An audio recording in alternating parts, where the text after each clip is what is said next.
Alrighty, let's talk about child labor. Now, I know that that's not the way you probably envisioned this particular topic starting out, but that is literally what we have to talk about today.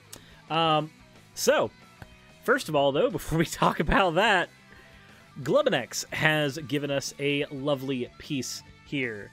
Said it's finally done, not the best shading, but it's for fun, right? And you know what? It is for fun. And I really, really like this piece. It is a very demented-looking version of the made Catgirl Suris model. But there's a thing that we should probably say real quick before we go very much further. And that's definitely not me padding so I can resize this a little bit. Forgot the Vice Rhino collab required me to resize things. For those who don't know, this model, the Virgin Killer Sweater model, was inspired by artwork from Glubbinex. We will show that artwork off at a later date, but just so you guys know, this is the person who initially inspired the design. So, as always, thank you all for your fan art submissions. If you enjoy seeing your fan art shown in various videos, the best way to do that is to make certain that you drop it into the fan art section of the Discord. With that said, let's go ahead and roll the intro. And with that out of the way, oh boy, is that a title. Wisconsin State Senate approves a bill allowing 14-year-olds to work as late as 11 p.m., and supporters say it could help plug the labor shortage. Boy, howdy. Why do you think we have a labor shortage? Could it possibly be a pandemic wiping out hundreds of thousands of people in the United States? Nah, couldn't be that.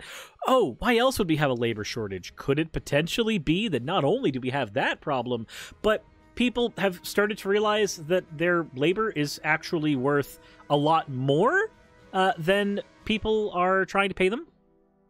If you were a politician and you wanted to make sure that we could keep minimum wage exactly as it is, as unlivable as it is, what would you do to incentivize that? How would you plug the labor hole? Well, if I were a politician and I was trying to plug the labor hole without getting rid of minimum wage as it stands and improving it in any particular way, I also realized that Happy Cat gifted a tier 3 sub to Vari Show an hour ago, and I didn't catch it. I feel very dumb. But, what I would do is I would say, okay, why don't we go ahead and get the demographic that doesn't know the value of their work and have that demographic plug up the labor hole? 14-year-olds. And make it to where they can work longer hours on school days. You know. Isn't that great? Isn't that just 10 out of 10? As if the solution to labor shortage is to trick 14-year-olds to exploit their labor for more and longer hours? Let's continue here. Wisconsin's Senate approved a bill on Wednesday that would allow 14 and 15-year-olds to work until 9 p.m. Or 11 p.m. on some days, much later than its current laws allow. Supporters of the bill say that it could help plug the state's labor shortage. For those who might not already work here in the United States, 11 o'clock is about when most stuff starts to wind down here. That's when most places that are not, say, McDonald's tend to, close. They're done at that point. But let's continue. Wisconsin currently sticks to federal child labor laws, which stipulate that people under the age of 16 can only work between 7 a.m. and 9 p.m. from June 1st to Labor Day, and between 7 a.m. to 7 p.m. for the rest of the year. Seems kind of arbitrary, but let's continue. The proposed bill would allow this group to instead work from 6 a.m. to 9:30 p.m. on days before a school day, and 6 a.m. to 11 p.m. when the next day isn't a school day. So let's go ahead and eat just 30 more minutes out of each fucking kid beforehand, and when there's not a school day, let's go ahead and just keep them up even further. Now, it has now been sent to the Wisconsin Assembly for approval. The bill would keep in place federal rules limiting teens to 3 hours of work on a school day, 8 hours on non-school days, and 6 days of work a week. It wouldn't cover businesses that have annual revenues of more than $500,000 or workers involved in interstate commerce who are instead covered by the Federal Labor Standards Act. In testimony to the state's Committee on Labor and Regulatory Reform, Mary Mike Wachowski, and Representative Amy Loudenbeck said that the bill would help small businesses during the busy summer months. Okay. Also, Marissa Sexdeath, I see that this is the time that you decided to drop that. And I also see that Ellie's infected your brain. Thank you for the 50,001 channel points that you have saved up to make me say on this child labor of topics. Oh, whoa. Oh, whoa. All right. I want to die a little bit. Just a little bit. Also, it says small businesses here. So people who businesses that don't have a revenue of more than 500,000. I don't know exactly how well enforced that's going to end up being.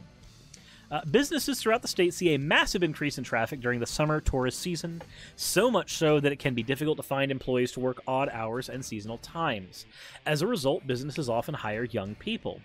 Felskowski and Loudenbeck said that the current legislation meant some businesses choose to close early because their young staff can't work late at night. Okay, I'm just going to throw this out there. If your business has to close early because it cannot use enough child labor, I don't know how I feel about that. I don't.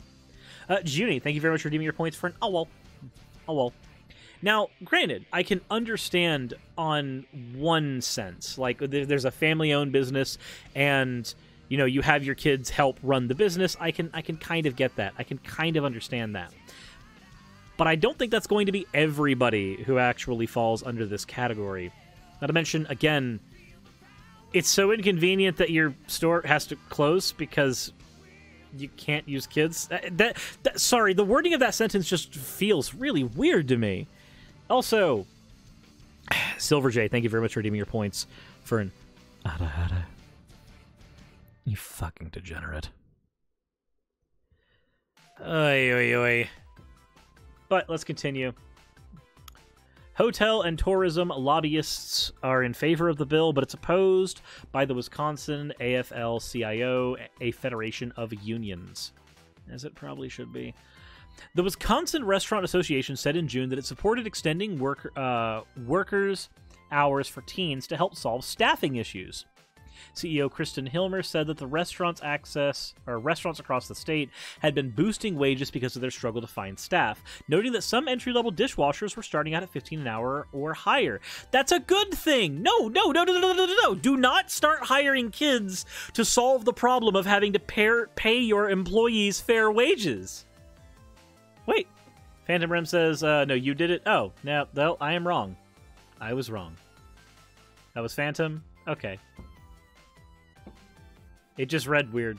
It read very weird. Anyways, continuing on. The bill wouldn't cover companies with large turnovers or workers who take credit card payments. The fact that the bill wouldn't cover large companies or cover companies with large turnovers or workers who take credit card payments was a potential problem that made the bill very complex from a compliance standpoint. Wisconsin currently has nearly 3 million people in employment per preliminary August data from the U.S. Bureau of Labor Statistics, roughly as many as it did before the pandemic hit. But the businesses across the state still say that they are struggling to find enough workers. So I'm just going to say right now, if you have the same amount of workers pre-pandemic as you do post-pandemic, but the businesses can't find enough workers now compared to earlier, there's two things that have happened.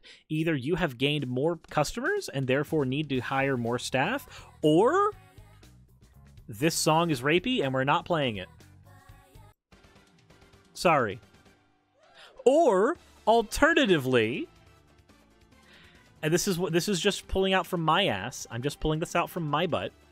Alternatively, it would read to me that you had plenty of workers who were working multiple jobs to get by, and as you started increasing the revenue for the workers so that they could actually, have a living wage, their need to have multiple jobs ceased. So you had the same amount of employable workers, but they're working fewer jobs. And because they're working fewer jobs, you have fewer people actually filling in those awkward roles and positions.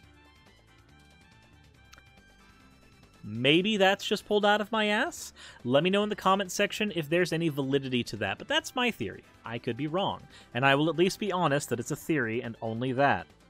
But let's go ahead and continue. The bill was introduced in April when the U.S. labor shortage wasn't as bad as it was now. The bill was specifically aimed at labor shortage. Some businesses have tapped into younger workers to plug their labor shortage, like a McDonald's in Oregon that's been recruiting 14-year-olds.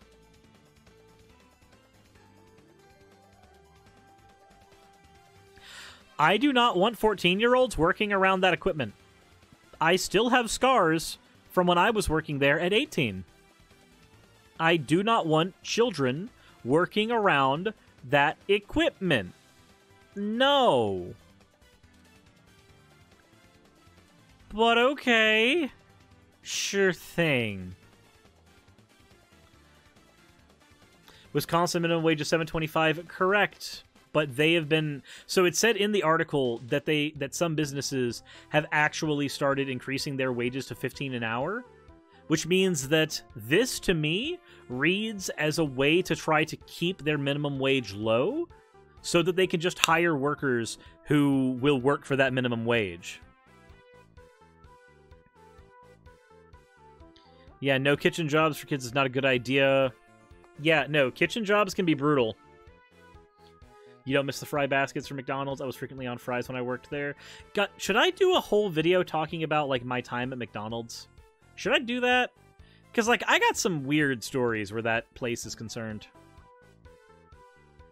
I think that should be a thing at some point. Maybe not tonight. Maybe tonight. Who knows? I don't know. Let me know what you guys think. This is a very short article. This is a very short reading. But, yeah, no, I don't know how I feel about this. Because, again, this reads to me like trying to keep your minimum wage as it is and try to justify not paying people what they're worth by hiring people more often who will work for what they are not worth, will work for less. And this makes me upset because I literally fucking shove extra money at my artists when they ask for shit. It's fucking anger, rage. United States labor shit sucks. Anyways, as always, everyone, let me know what you think in the comments section below. Hit the like button if you haven't already. And as always, everyone, insert end video tagline here. Hey, thank you so much for watching this video. It really means a lot to me. If you want access to behind-the-scenes content for the channel, please consider checking out my Patreon. I do weekly vlogs over there where I give real-life updates to what's going on behind the scenes on the channel, stuff that you don't really get over here and even on Twitch. Patreon also helps the channel's stability a whole lot. Without Patreon, I wouldn't be able to do this at all. Especially with the kind of content that I do, neither YouTube nor Twitch are the most stable sources of income. If you are a $20 and up patron, then you will be featured on the ending slides as shown in the beginning of the end credits. If you want to catch the streams where all this content comes from, then consider heading over to Twitch and following. And if you want to continue watching over here on YouTube, maybe consider clicking one of the end screen videos. And once again, I want to thank you so much for spending your time with me over on my channel. I wouldn't be able to do literally anything that I'm doing over here on YouTube without each and every one of you. So, thank you.